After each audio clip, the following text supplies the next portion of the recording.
Merci Monsieur le Président. Alors je vais préciser la discussion tout à l'heure que nous avons eue sur le clientélisme.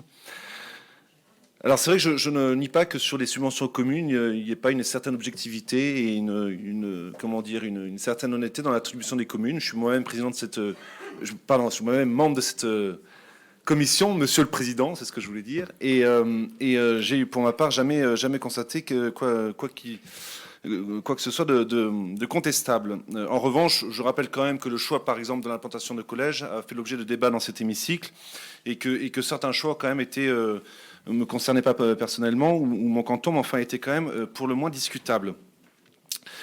En revanche, Monsieur le Président, il y a d'autres façons de faire du clientélisme, pas simplement avec les communes, mais aussi avec les associations, et c'est bien là le sujet qui nous intéresse. Lors de deux budgets primitifs, de 2 années précédentes, j'ai eu l'occasion de déposer à chaque fois un amendement pour demander que les associations et les présidents d'associations, en tant que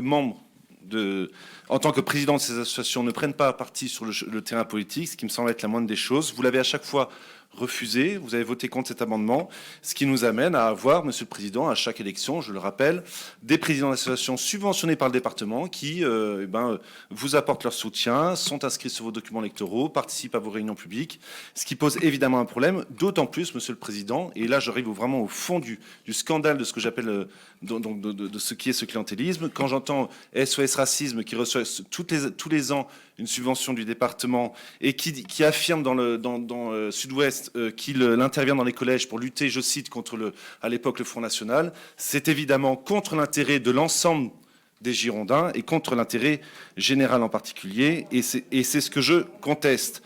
De la même manière, Monsieur le Président, je reviens à ces présidents d'associations alors je pense que ça n'arrivera plus maintenant pour le cas qui vient nous intéresser, mais qui vous apportent leur soutien au moment des élections. Monsieur Lafargue l'a fait à de maintes fois, mais bien sûr que si, Monsieur le Président, il était sur le tract au moment des élections législatives de Madame Gau, il a participé au moment...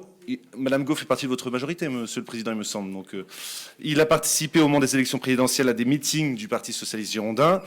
Voilà. Et d'ailleurs, on m'avait promis, la dernière fois que j'ai parlé de Monsieur Lafargue dans cet hémicycle, on m'avait promis un procès. Je l'attends encore. J'ai pas eu de nouvelles, mais en tout cas, je retiens cette tentative qui fut alors celle de ce que j'appelle une intimidation et ce qui est quand même ce qui va à l'encontre de la liberté d'expression des élus.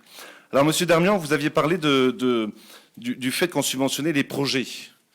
Alors, pas pour Nodris, monsieur le vice-président, pas pour Nodris, où on se souvient que ce projet était loin d'être abouti au moment où il nous a été apporté et loin d'être un projet sérieux et crédible au moment où vous avez acté, vous avez fait voter l'achat de ce terrain, enfin de cette propriété. En revanche, moi je connais d'autres associations, monsieur le vice-président, qui ont des projets, qui les mettent en œuvre, mais sans le soutien du conseil départemental, parce qu'on leur refuse, je pense par exemple à Soulac 1900, on leur refuse l'aide départementale pour des raisons que je n'ai toujours pas compris, je vous le dis.